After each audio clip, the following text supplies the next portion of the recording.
बिल्कुल, और उसी बात का हम जिक्र कर रहे हैं कि जब करोड़ों महिलाएं ग्रामीण स्तर पर वो कुछ कर सकती हैं, वो अपने छोटे मोटे उद्यम कर सकती है, पापड़ बना सकती हैं, अचार बना सकती हैं, पशु सखी के तौर पर काम कर सकती हैं, बैंक सखी के तौर पर काम कर सकती हैं, ड्रोन दीदी के तौर पर काम कर सकती है। और ये उभरते हुए क्षेत्र हैं, ड्रोन दीदी के जैसे क्षेत्र जिसका इस्तेमाल बड़े स्तर पर कृषि क्षेत्र में भविष्य में होने वाला है। हम जानते हैं कि किस तरह से उस तकनीक पर भारत में काम हो रहा है, तो उससे एक भरोसा आता है और गाँव की करोड़ों महिलाओं में भरोसा आता है कि वो खेतीबाड़ी से जुड़े आधुनिक तकनीक सीख कर उस काम को बहुत तेजी से आगे ले जा सकती हैं और कुछ पैसे भी कमा सकती हैं, जिससे परिवार की मदद हो सकती है, उनकी जो छोटी मोटी जरूरतें हैं वो पूरी हो सकती है और भविष्य के लिए वो बचत भी कर सकती है। तो वो कॉन्फिडेंस दिखता है, वो क्रांति पनप नहीं रही, वो क्रांति न केवल पनप रही है बल्कि हम उसके विस्तार के तौर पर उसको आगे बढ़ता हुआ देख रहे हैं। करोड़ों घरों में आज करोड़ों महिलाएं जो लखपति दीदी के तौर पर काम कर रही हैं। तो ये बहुत महत्वपूर्ण है कि हम ग्रामीण स्तर पर महिलाओं में एंटरप्रेन्योरशिप देख रहे हैं, उनमें वो विश्वास देख रहे हैं कि वो किसी से कम नहीं है। और एक विश्वास जो और नजर आया वो है फिनटेक क्रांति के प्रति। शैलेंद्र, आप समझिए कि पहले किसी महिला को अगर बचत करनी है, वो बचत कर रही है तो चावल के डब्बे में पैसे छुपाए जाते थे, बहुत पुराना है। लेकिन अब कैसे टेक्नोलॉजी का इस्तेमाल कर फोन बैंकिंग, मोबाइल वॉलेट, ये तमाम जो बैंकिंग डिजिटल सर्विस सेवाएं हैं उन पे उनको प्रशिक्षित पारंगत बनाकर आप सेविंग समझा रहे हैं, जो एक और आने वाली पीढ़ी को भी शिक्षित करती है। देखिए, हम जानते हैं कि जन जन जैसी योजनाओं में आप देखें तो बड़ी संख्या में खाता महिलाओं का खोला गया था और जब बैंक सखी के तौर पर हम देख रहे हैं कि ग्रामीण महिलाएं काम कर रही हैं, तो वो तमाम अन्य महिलाओं को प्रोत्साहित करती हैं कि वो बैंकों में न केवल खाता खोलें बल्कि बचत की ओर प्रोत्साहित हो। जो छोटे छोटे निवेश साधन के तरीके हैं, तमाम योजनाएं हैं सरकार की, बैंकों की, डाकघरों की जो योजनाएं हैं उसके बारे में उन्हें जानकारी मिलती है। और महिला से बेहतर कौन हो सकता है कि वो अपने आसपास की महिलाओं को इस बारे में जागरूकता करे। जिस हम वित्तीय समावेशन की बात करते हैं, फाइनेंशियल इंक्लूजन की बात करते हैं, उस दिशा में बैंक सखी महिलाओं की बहुत महत्वपूर्ण भूमिका है। और हमने देखा भी है कि जिन जिन इलाकों में बैंक सखी के तौर पर महिलाएं काम करती हैं, वहाँ जो बचत की प्रवृत्ति है, जो निवेश की प्रवृत्ति है ग्रामीण महिलाओं में वो बढ़ी है। तो ये अपने आप में देखे बहुत महत्वपूर्ण है कि न केवल आज लखपति दीदी पैसा कमाने का काम कर रही हैं, छोटे मोटे रोजगार करके बैंक सखी का काम कर रही हैं या फिर कृषि सखी का काम कर रही हैं, ड्रोन दीदी का काम कर रही हैं, बल्कि वो अपने आसपास की महिलाओं के लिए प्रेरणा के तौर पर भी उभरी है कि अगर वो बैंक सखी के तौर पर काम कर सकती हैं, ड्रोन दीदी के तौर पर काम कर सकती हैं या फिर कृषि सखी के तौर पर काम कर सकती हैं, पशु सखी के तौर पर काम कर सकती हैं या फिर बाकी छोटा मोटा लोन लेकर कोई अपना काम कर सकती है, सेल्फ हेल्प ग्रुप के जरिए लखपति दीदी बन सकती हैं, तो फिर बाकी महिलाएं भी पीछे क्यों हैं। तो हम देख रहे हैं कि वो एक क्रांति न केवल पनप रही है बल्कि विस्तार ले रही है। क्रांति और एक सकारात्मक बदलाव। जलगांव से शिशिर भी हमारे साथ जुड़ गए। शिशिर, सबसे पहले क्या मेरी आवाज आप तक पहुंच रही है? बिल्कुल आंचल जी। हाँ शिशिर, जिस तरह से अब एक बेहतर मार्केट सपोर्ट भी इन महिलाओं को मिल रहा है क्योंकि आपको ब्याज मुक्त ऋण दिया जा रहा है, लाइफस्टाइल को बेहतर बनाने के साथ साथ इनकम में बढ़ोतरी तो है ही, लेकिन एक इम्पॉर्टेंट प्लेयर बनकर मार्केट जिस तरह से आपको सपोर्ट कर रही है उन तमाम अन्य बिजनेसेस के लिए जो अनएक्सप्लोरेबल रहे महिलाओं के लिए, ये कितना बड़ा बदलाव आप देखते हैं? बिल्कुल, देखिए जमीनी स्तर पर अगर बात करें तो महिलाओं को लखपति दीदी या फिर इन योजनाओं के जरिए क्या मिल रहा है, तो सबसे पहली बात तो ये कि एक प्लेटफॉर्म बनाया जा रहा है जिसके तहत कोई भी अगर महिला हो जिसको अगर कोई काम करना हो, उद्यमिता में अगर जाना हो तो जो है वो इस प्लेटफॉर्म के माध्यम से जुड़ सकती है। उदाहरण के तौर पर बताना चाहूंगा कि अगर 8वीं 7वीं पास भी महिला है, शिक्षण उनका इतना शिक्षा उनकी इतनी अच्छी नहीं होती लेकिन कुछ स्किल्स उनके अंदर होते हैं, कुछ काम वो अच्छा कर पाती है, तो चाहे घर गृहस्थी के हम काम करे या फिर जो उत्पाद वो बनाती है वो काम अगर करे, तो ऐसे में अगर वो स्किल उनके पास है तो उनको ट्रेनिंग दी जाती है। सबसे पहले तो ट्रेनिंग देने के बाद स्वयं सहायता समूह से ये महिलाएं जुड़ती है, कई और अन्य महिला भी इनके साथ जुड़ती है और साथ में जो प्रोसेस शुरू होता है कि किस प्रकार से उत्पाद बनाना है, उसको बेचना किस प्रकार से है। हालांकि उसके लिए भी जो है सरकार द्वारा अलग अलग वेबसाइट के जरिए या फिर माध्यमों के जरिए जो उत्पाद जो है बाजार में लाया जाता है, उसको बेचा जाता है। तो आप समझ सकते हैं कि पूरा एक इकोसिस्टम बनाया गया है इस पूरे परियोजनाओं को लेकर ये सभी योजनाओं का ताना-बुना कुछ इस प्रकार से एक साथ इकट्ठा किया गया है कि अगर कोई दीदी अगर जिस प्रकार से अगर काम शुरू करती है तो जाहिर सी बात है कि वो उत्पाद जो है लोगों तक किस प्रकार से पहुंचे, वो बाजार तक किस प्रकार से पहुंचे और उसको कीमत सही किस प्रकार से मिले, इस पर भी ध्यान दिया गया है। उदाहरण के तौर पर आज जब प्रधानमंत्री यहाँ पे आएंगे तो आप सोचिए कि 2,500 करोड़ की जो राशि है वो दी जाएगी। तकरीबन 4 लाख से भी ज्यादा स्वयं सहायता समूह को एक रिवॉल्विंग फंड बनाया जाएगा। ये आंकड़ा काफी बड़ा है। साथ ही साथ अगर बात करें तकरीबन 5,000 करोड़ का ऋण दिया जाएगा, जिसमें अगर बात करें तो 23। अच्छा, इसमें एक इंटरेस्टिंग चीज और भी है शिशिर, कि कुछ ऐसे काम जो कहीं ना कहीं समझे जाते थे सिर्फ पुरुष कर सकते हैं, जैसे आप मान लीजिए LED बल्ब बनाना हो, प्लम्बिंग और ड्रोन रिपेयरिंग, आप समझिए जिसमें आपको प्रशिक्षण और टेक्निकलिटी सीखने की ज़रूरत है। तो तमाम टिप्स एंड ट्रिक्स वर्कशॉप्स लगाकर इन दीदियों को सिखाए गए और इसीलिए अब इनका नाम जो है वो इस योजना से जुड़ता है। तो एक अगर इससे लाभान्वित है तो दूसरा इसके प्रति अपने आप आकर्षित होता है। तो ये सोच को भी तोड़ा गया है जो सोशल रीस्ट्रक्चरिंग लगातार चली आई कि भाई कुछ पर्टिकुलर ऐसे काम हैं जो सिर्फ पुरुष कर सकते हैं। बिल्कुल बिल्कुल, ये पहले हम कहते थे कि कुछ काम जो है वो उसका वर्गीकरण किया जाता था, जो काम है पुरुष किया जा रहा है, कुछ काम जो है महिलाओं के लिए होता है। लेकिन मैं बताना चाहूंगा कि इससे सिर्फ अगर बात करें लखपति दीदी योजना या फिर बाकी योजनाओं से रोजगार ही नहीं हुआ है, बल्कि यहाँ के जो साधन है और खासतौर पर जो उत्पाद लोकल उत्पाद है उनको भी बढ़ावा मिला है। मसलन अगर बात करूं मैं, जिस प्रकार से चमड़े का कारोबार कानपुर में किया जाता है, उससे अलग अलग चीजें बनाई जाती है। हम देख पा रहे हैं आज यहाँ पे कुछ लखपति दीदियां यहाँ पे आई है और उनका एक अनुभव उन्होंने कहा कि किस प्रकार से चमड़े से बने उत्पाद, फिर चाहे वो शूज, चप्पल हो या फिर बेल्ट हो, वॉलेट हो, किस प्रकार से वो बनाती है।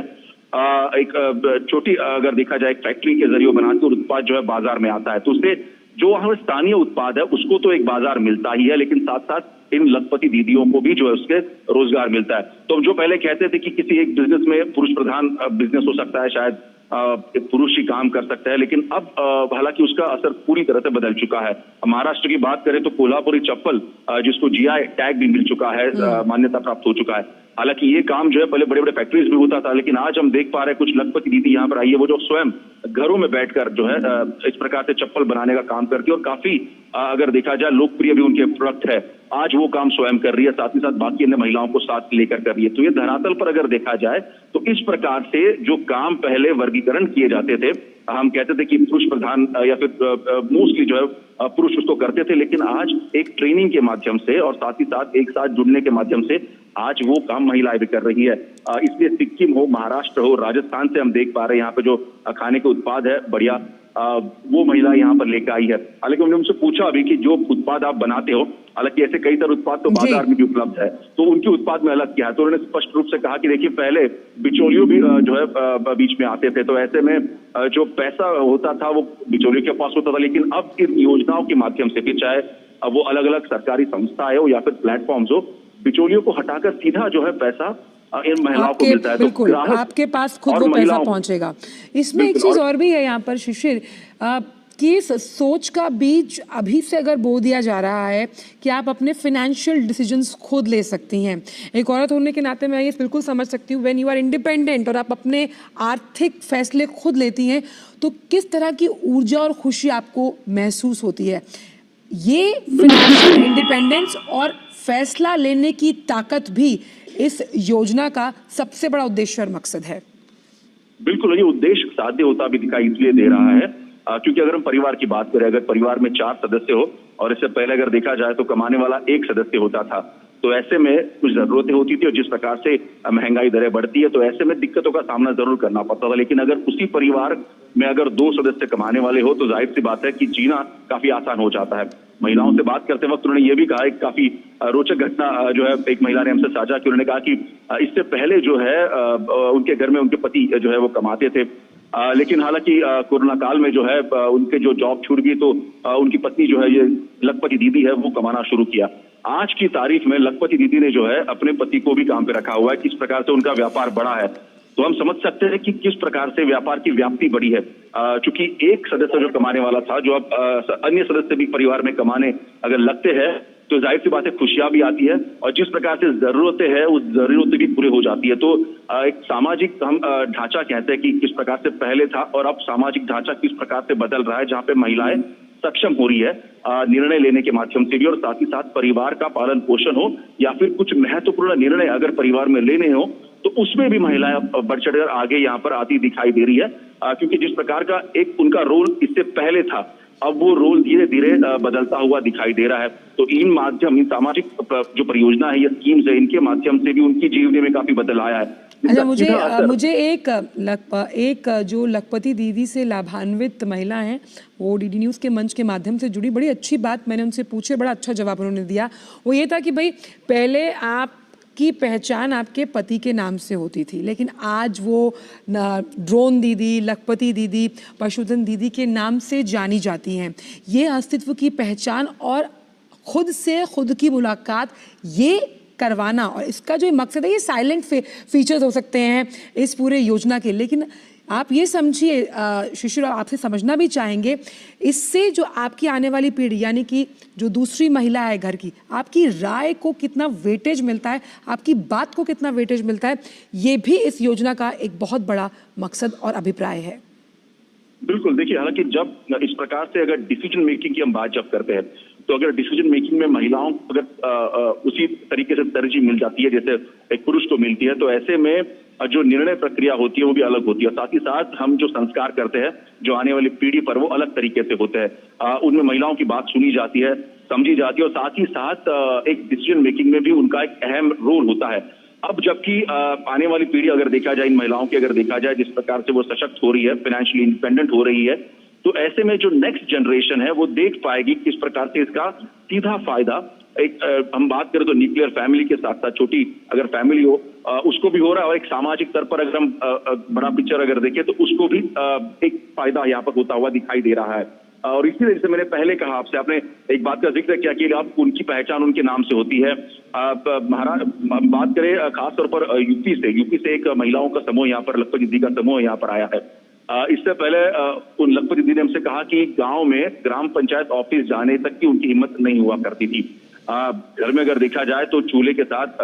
चच्चे बच्चे के साथ जो है उनकी पूरी फैमिली जो है उनका पूरा जीवन यहाँ पे गुजर रहा था। लेकिन अब उस गांव में अगर देखा जाए तो उनको जो है उनका जो समूह है, खासतौर पर जो बिजनेस समूह है,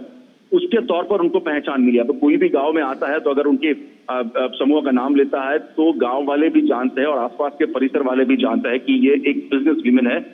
जो इस क्षेत्र में काम करती है। तो ऐसे में उनकी जो एक हम कह सकते हैं कि एक इज्जत बढ़ी है साथ ही साथ समाज में, और उनको एक मुकाम हासिल हुआ है, और उसकी वजह से वो काफी खुश है। हालांकि महज चौथी पास वो महिला है, शिक्षा के बारे में शायद उनको ज्यादा अनुभव ना हो, लेकिन जिस प्रकार से वो काम करती है, उस काम के जरिए उन्होंने आज अपना नाम जो है, अपना मुकाम हासिल किया है। और वो सिर्फ एक ही नहीं है, बल्कि उनके साथ साथ गांव की अन्य महिला भी जुड़ी है, हर तबके की और हर उम्र की। अगर हम एक बात कहूं कि 55 साल से लेकर 60 साल के जो देखिए वो महिला है, वो भी जुड़ गई है। शिशिर, और समझने की है कि हमने उन क्षेत्रों के बारे में शायद सोचा भी नहीं कि यहाँ से महिला उद्यमी निकल कर आ सकती हैं। जिस तरह से हम प्रधानमंत्री संवाद कर रहे हैं, कुछ प्लेकार्ड्स में पढ़ पा रही हूँ, जैसे पशुधन उद्यमी है, मछली पालन का क्षेत्र है, हॉर्टिकल्चर है। बताइए, ऐसे क्षेत्र हैं जो कहीं ना कहीं ऑफबीट हैं, और यहाँ से विमेन एंटरप्रेन्योर्स का निकलना, आप समझिए कि कैसे एक नए बदलाव का संकेत देता है। बिल्कुल, और इसीलिए बिकॉज आपने एक बात का सही जिक्र किया कि दूर दराज इलाकों से ये महिला उभर कर सामने आ रही है। कभी हमने सोचा, महाराष्ट्र के चंद्रपुर गढ़चिरोली का इलाका हम सभी जानते हैं कि काफी दूर दराज वाला इलाका है। अब सोचिए वहां पर जो महिलाएं हैं, बाम्बू, हालांकि वहां पे ज्यादा उत्पाद होता है उसके जरिए अच्छे अच्छे प्रोडक्ट वो बनाती है, और अमेजॉन, फ्लिपकार्ट जैसी वेबसाइट पर अब उनके प्रोडक्ट बेचे जा रहे हैं, चाहे फिर वो शर्ट हो या फिर बाकी बाम्बू से बने हुए अन्य उत्पाद। तो हमने कभी सोचा नहीं होगा कि चंद्रपुर गढ़चिरोली की महिलाएं जो है अंतर्राष्ट्रीय स्तर पर अपने इस प्रकार के प्रोडक्ट लेके जाएगी। लेकिन आज वो काफी सफलता से वो प्रोडक्ट जो है लोगों के सामने लेके जा रही है। उनका एक्सपोर्ट भी जो है भारत के साथ साथ अन्य देशों में हो रहा है। वो भी जो है लखपति जी इस वक्त इस कार्यक्रम में मौजूद है, जब प्रधानमंत्री इस कार्यक्रम में शिरकत करेंगे। तो ऐसे में आप समझ पाओगे कि कौन से, मतलब सिर्फ महाराष्ट्र नहीं, मैं तो कहूंगा कि नॉर्थ ईस्ट, सिक्किम, अरुणाचल प्रदेश, त्रिपुरा से भी जो है महिलाएं यहाँ पर आई है, और उनके जो उत्पाद है और साथ ही साथ सर्विस इंडस्ट्री। हालांकि हमने एक काफी रोचक बात भी देखी, भारत की अगर सर्विस इंडस्ट्री की बात करें तो भारत सर्विस इंडस्ट्रीज में काफी आगे बढ़ा है। तो ऐसे में अब इस सर्विस इंडस्ट्री में दबदबा सिर्फ शहरों का नहीं रहा है, बल्कि गांव से जो महिलाएं हैं वो भी सामने आ रही है। खासतौर पर जो बैंक में महिलाएं काम करती है, जिसे हम बैंक मित्र कहते हैं। हालांकि कुछ